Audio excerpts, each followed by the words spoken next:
सबसे पहले प्रधानमंत्री नरेंद्र मोदी की बात करते हैं, जो कि 20 अक्टूबर को वाराणसी के दौरे पर रहेंगे और इस दौरान प्रधानमंत्री मोदी करीब 6,651 करोड़ रुपए की अलग अलग परियोजनाओं का लोकार्पण और शिलान्यास करेंगे। पीएम मोदी का बाबतपुर हवाई अड्डे पर बीजेपी कार्यकर्ता स्वागत करेंगे और इसके बाद वो शंकर नेत्रालय और वाराणसी स्पोर्ट्स कॉम्प्लेक्स का भी लोकार्पण करेंगे। इसके साथ सिगरा स्टेडियम में दोपहर 3 बजे प्रधानमंत्री की जनसभा भी होगी। पीएम मोदी के काशी दौरे को लेकर जोरों पर इस वक्त तैयारियां जारी हैं। तीसरी बार प्रधानमंत्री का पदभार ग्रहण करने के बाद प्रधानमंत्री नरेंद्र मोदी अपने संसदीय क्षेत्र वाराणसी में दूसरी बार 20 अक्टूबर को आ रहे हैं और 20 अक्टूबर को प्रधानमंत्री नरेंद्र मोदी और 1300 करोड़ रुपए की परियोजनाओं की सौगात काशी को देंगे। इसके अलावा वाराणसी शहर में स्थित संपूर्णानंद स्टेडियम का जो भव्य रूप में 200 करोड़ रुपए की लागत से बनकर के तैयार हुआ है, उसका भी लोकार्पण करेंगे और शंकर आई हॉस्पिटल और संपूर्णानंद स्टेडियम के अलावा और विभिन्न परियोजनाओं का प्रधानमंत्री नरेंद्र मोदी के हाथों लोकार्पण होना है। हरिंदर शुक्ला, भारत 24, वाराणसी से। वहीं बीजेपी के सदस्यता अभियान को लेकर प्रधानमंत्री नरेंद्र मोदी ने एक्स पर पोस्ट किया। पीएम मोदी ने लिखा कि सक्रिय सदस्यता अभियान का शुभारंभ करने पर मुझे गर्व है। मैं बीजेपी अध्यक्ष जेपी नड्डा की मौजूदगी में पार्टी का प्रथम सक्रिय सदस्य बना। यह आंदोलन जमीनी स्तर पर हमारी पार्टी को मजबूत करेगा और राष्ट्र के लिए बीजेपी कार्यकर्ताओं का योगदान सुनिश्चित करेगा। पीएम मोदी ने आगे लिखा कि एक कार्यकर्ता को सक्रिय सदस्य बनने के लिए 50 सदस्यों के पंजीकृत करने होंगे और साथ ही साथ ऐसे कार्यकर्ता मंडल समिति और उससे ऊपर के पदों के चुनाव लड़ सकेंगे। चलिए आगे बढ़ते हैं। भारत के विदेश मंत्री डॉक्टर एस जयशंकर शंघाई सहयोग संगठन की बैठक में शामिल होने के लिए पाकिस्तान पहुंचे हैं, जहां इस्लामाबाद में उन्होंने एससीओ समिट में शिरकत किया। एससीओ शिखर सम्मेलन में विदेश मंत्री एस जयशंकर ने पाकिस्तान को आतंकवाद और अलगाववाद पर लताड़ लगाई। उन्होंने कहा कि आतंकवाद, अलगाववाद और कट्टरवाद से बचना होगा। बेहतर रिश्ते के लिए भरोसा जरूरी है, सबकी संप्रभुता का सम्मान करना जरूरी है। इसके साथ ही एससीओ शिखर सम्मेलन को संबोधित करते हुए भारत के विदेश मंत्री डॉक्टर जयशंकर ने कहा कि ऐसी कई बाधाएं हैं जो कि डेवलपमेंट को प्रभावित करती हैं, जिसमें क्लाइमेट, सप्लाई चेन, वित्तीय अस्थिरता शामिल है। विदेश मंत्री ने यह भी कहा कि एससीओ का सबसे पहला लक्ष्य आतंकवाद, अलगाववाद और उग्रवाद का मुकाबला करना है और ये वर्तमान समय में और भी महत्वपूर्ण हो गया है। एससीओ को इन 3 बुराइयों का मुकाबला करने में दृढ़ संकल्प लेना पड़ेगा। वहीं विदेश मंत्री एस जयशंकर पाकिस्तान के इस्लामाबाद में एससीओ समिट में शामिल हुए। इसके बाद उन्होंने अर्जुन का पौधा लगाया। बता दें कि विदेश मंत्री ने भारत सरकार के एक पेड़ मां के नाम अभियान के तहत अर्जुन का पौधा लगाया। उसमें खाद डालने के बाद पानी डाला। उन्होंने अपने सोशल मीडिया अकाउंट पर फोटो शेयर करते हुए जानकारी दी। 10 साल बाद जम्मू कश्मीर में नई सरकार का गठन हो चुका है और उमर अब्दुल्ला ने जम्मू कश्मीर के सीएम पद की शपथ ग्रहण कर ली।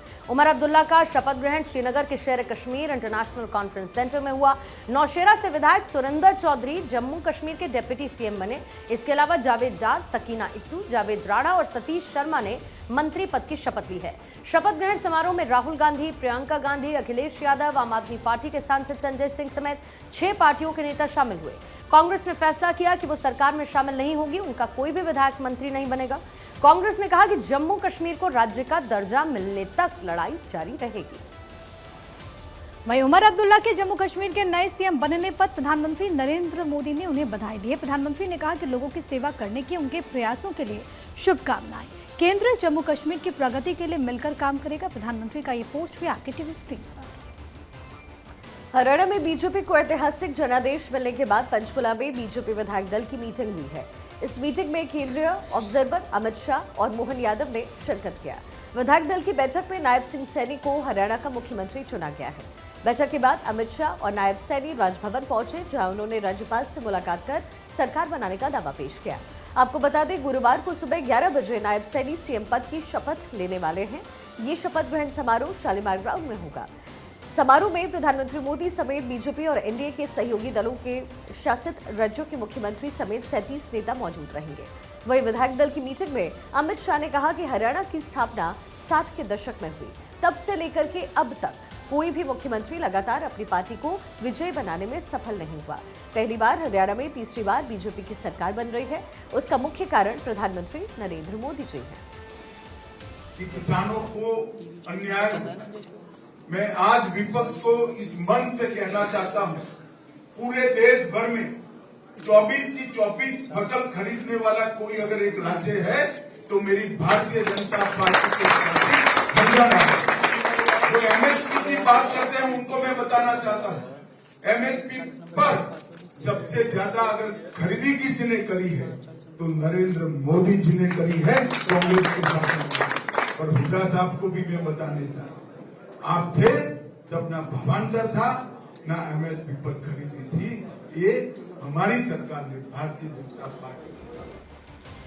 वहीं विधायक दल की मीटिंग को सीएम नायब सिंह सैनी ने भी संबोधित किया और कहा कि कुछ बच्चों के रिजल्ट कमीशन की तरफ से तैयार हो चुके थे। जैसे ही कमीशन उन्हें जारी करने लगा तो विपक्षी दल इलेक्शन कमीशन के पास पहुंचे। मामला हाईकोर्ट गया, उस पर रोक लग गई। हमने अनाउंसमेंट की थी कि हम सबसे पहले उन बच्चों को ज्वाइनिंग लेटर देंगे। आज भी अपनी बात पर कायम है। 24,000 बच्चों का रिजल्ट कमीशन ने तैयार कर लिया है। कमीशन उसे कल शपथ से पहले जारी कर देगा।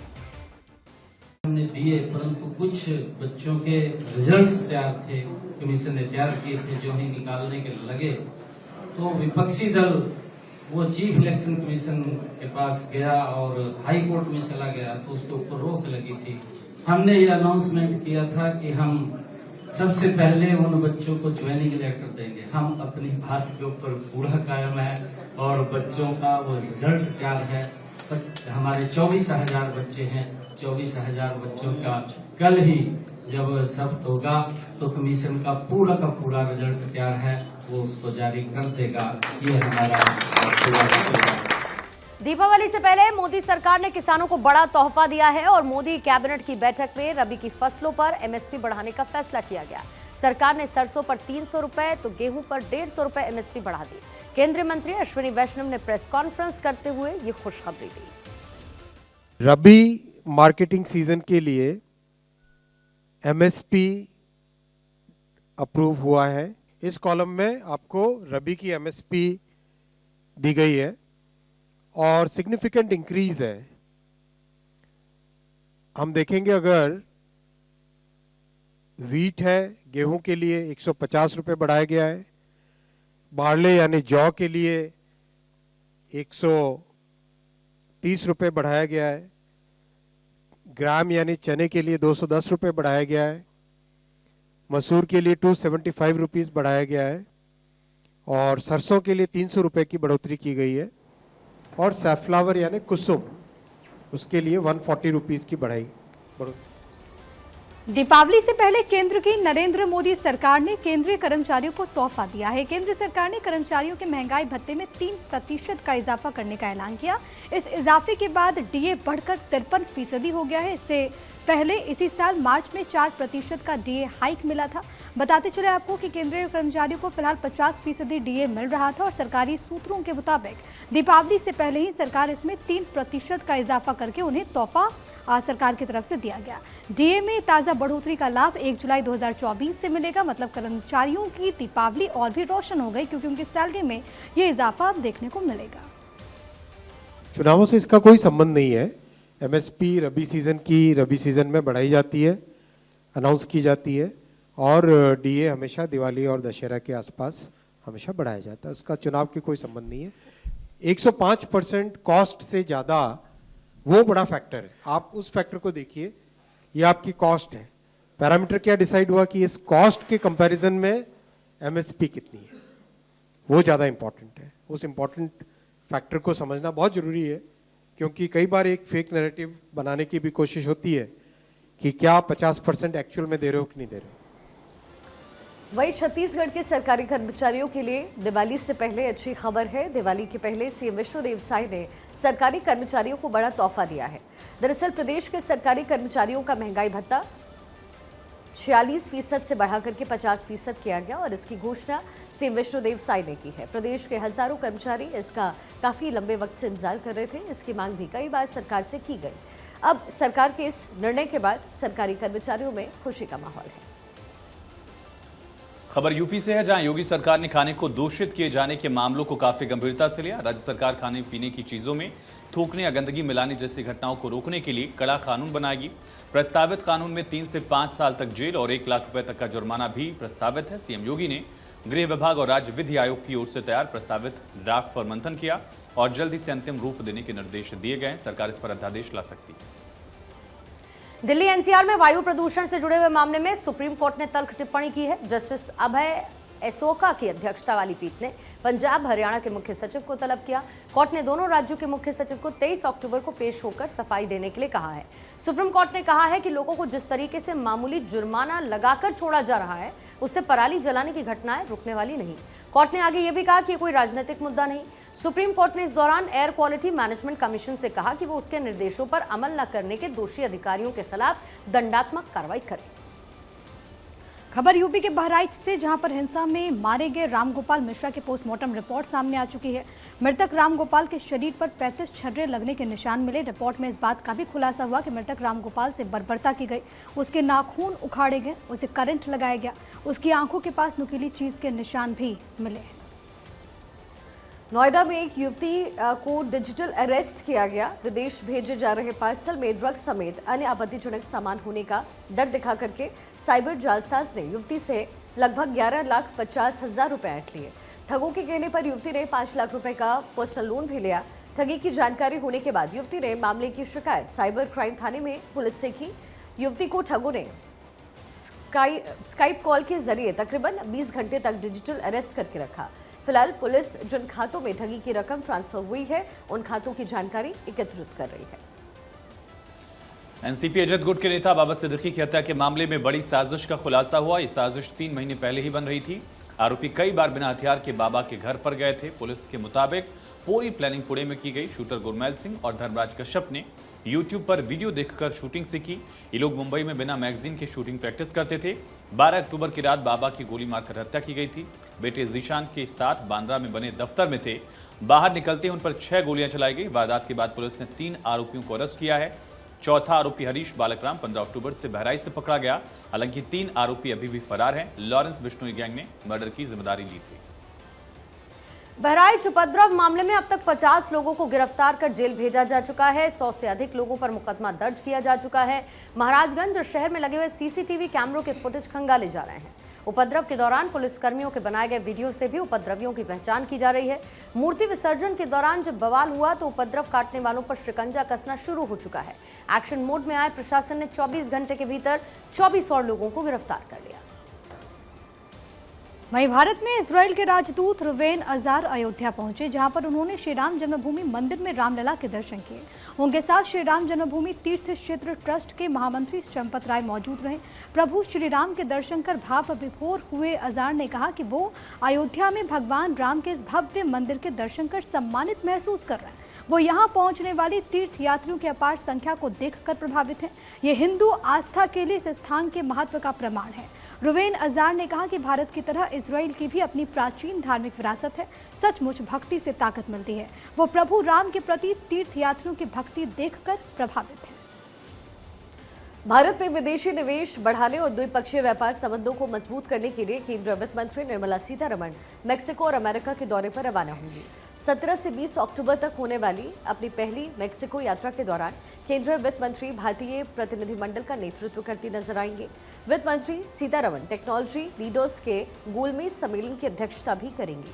वित्त मंत्री इसके साथ ही TCS मुख्यालय का भी दौरा करने वाली है और इसके अलावा वित्त मंत्री सीतारमण 20 से लेकर के 26 अक्टूबर तक अमेरिका के दौरे पर होंगी। इस दौरान वो IMF और विश्व बैंक की वार्षिक बैठक, चौथे G20 वित्त मंत्रियों और केंद्रीय बैंक गवर्नर की बैठकों में पर्यावरण मंत्रियों और विदेश मंत्रियों की संयुक्त बैठक, साथ ही G7 अफ्रीका मंत्री स्तरीय गोलमेज सम्मेलन की बैठकों का भी हिस्सा बनने वाली है। बिहार के ब्रजबिहारी हत्याकांड में पूर्व विधायक मुन्ना शुक्ला ने सरेंडर कर दिया है। मुन्ना शुक्ला ने पटना सिविल कोर्ट में आत्मसमर्पण किया। उनके साथ सैकड़ों कार्यकर्ता भी मौजूद रहे। मुन्ना शुक्ला ने कहा कि हम न्यायालय का सम्मान करते हैं। बता दें कि मुन्ना शुक्ला के साथ मंटू तिवारी ने भी सरेंडर किया है। फतेहपुर में दर्दनाक सड़क हादसा हुआ। दरअसल एक बेकाबू कार खड़े ट्रक में पीछे से टकरा गई और इस हादसे में कार सवार 3 लोगों की मौके पर मौत हो गई। बताया जा रहा है कि कार सवार कानपुर से प्रयागराज की तरफ जा रहे थे। मौके पर पुलिस पहुंची, शव को पोस्टमार्टम के लिए भेजा गया। आगे की कार्रवाई की जा रही है। यूपी के कुशीनगर में सड़क पर टहल रहे 3 युवकों को तेज रफ्तार स्कॉर्पियो ने टक्कर मार दी। इस हादसे में 2 युवकों की मौत हो गई, एक बुरी तरह से जख्मी हुआ, जिसे गोरखपुर मेडिकल कॉलेज में एडमिट करा दिया गया। इलाज चल रहा है। कुशीनगर के नेशनल हाईवे 28 के चौराहे पर यह हादसा हुआ। फिलहाल पुलिस पूरे मामले की जांच में जुटी हुई। अगली खबर गाजियाबाद से। गाजियाबाद में एक नौकरानी की घृणास्पद करतूत सामने आई। दरअसल नौकरानी आटे में यूरिन मिलाती हुई नजर आई और पूरे परिवार को खाना खिलाती हुई दिखी, जिससे धीरे धीरे पूरी फैमिली बीमार पड़ गई। इस घिनौने कृत्य का खुलासा तब हुआ जब मालिक ने अपने रसोई में सीसीटीवी कैमरे लगाए, जिसमें ये करतूत कैद हो गया। फिलहाल पीड़ित परिवार की शिकायत पर पुलिस ने मामला दर्ज किया। साथ ही आगे की कार्रवाई में भी पुलिस प्रशासन जुटी हुई है। खबर उत्तर प्रदेश के महाराजगंज से, जहां मानसिक रूप से विक्षिप्त शख्स की पिटाई का वीडियो वायरल हो रहा है। बताया जा रहा है कि चौक नगर पंचायत का एक सफाई कर्मी शख्स की पिटाई कर रहा है। पिटाई का वीडियो सोशल मीडिया पर वायरल होते ही कौतूहल मचा। फिलहाल पुलिस ने आरोपी के खिलाफ केस दर्ज किया है। आगे कार्रवाई जारी। छत्तीसगढ़ के बलरामपुर में रामानुजगंज वन क्षेत्र में लकड़ी तस्करी के खिलाफ वन विभाग ने कार्रवाई की है। वन विभाग की टीम ने 15 नग साल की लकड़ी और साथ ही तस्करी में लिप्त लग्जरी वाहन को जब्त किया। दरअसल तस्कर अंधेरे का फायदा उठाकर फरार हो गए। फिलहाल वन विभाग की टीम आगे की कार्रवाई कर रही है। बिहार के सिवान में जहरीली शराब से अब तक 5 लोगों की मौत हो गई। 3 लोगों की तबीयत बिगड़ी हुई है। एक व्यक्ति को गंभीर हालत में पटना रेफर कर दिया गया। 2 लोगों का अब भी सदर अस्पताल में इलाज चल रहा है। छपरा में भी जहरीली शराब पीने से 2 लोगों की मौत हो गई है। घटना के बाद जिला प्रशासन में हड़कंप मच गया है। एमओसीए, बीसीएएस और एमएचए की बड़ी बैठक हुई है। विमानों के लगातार मिल रही धमकी का ये पूरा मामला है। जिस तरीके से विमानों को उड़ाने की धमकी मिल रही है, उसके बाद ये पूरी मीटिंग भी है। अकासा एयर के विमान QP 1335 में बम की सूचना के बाद दिल्ली एयरपोर्ट पर इमरजेंसी लैंडिंग करवाई गई और सभी यात्रियों को सुरक्षित उतारकर विमान की चेकिंग हुई। बम की सूचना के मामले में अकासा एयर के प्रवक्ता ने कहा है कि फ्लाइट में 174 यात्री, 3 शिशु और 7 चालक दल के सदस्य मौजूद थे। इस विमान ने बेंगलुरु के लिए उड़ान भरी थी। तमिलनाडु, कर्नाटक और पुडुचेरी में लगातार बारिश जारी है। भारी बारिश के चलते मद्रास हाईकोर्ट की चेन्नई बेंच ने अवकाश घोषित कर दिया। तमिलनाडु के सीएम एमके स्टालिन ने एनडीआरएफ और एसडीआरएफ को प्रभावित क्षेत्रों में तैनात करने का निर्देश भी दिया है। महानगर चेन्नई नगर निगम ने कहा कि वो नालों में भर गया पानी निकाल रहे हैं। चेन्नई नगर निगम ने हेल्पलाइन नंबर भी जारी किया है। कर्नाटक में भी सुबह से बारिश हुई, अब तक जारी है। बेंगलुरु समेत कई शहरों में सड़कों पर पानी भरा हुआ है। बेंगलुरु में स्कूल कॉलेज की छुट्टी है। प्राइवेट कंपनियों ने भी कर्मचारियों को वर्क फ्रॉम होम करने के लिए कहा है और साथ ही भारत न्यूजीलैंड के टेस्ट पर भी इस बारिश का असर पड़ा है।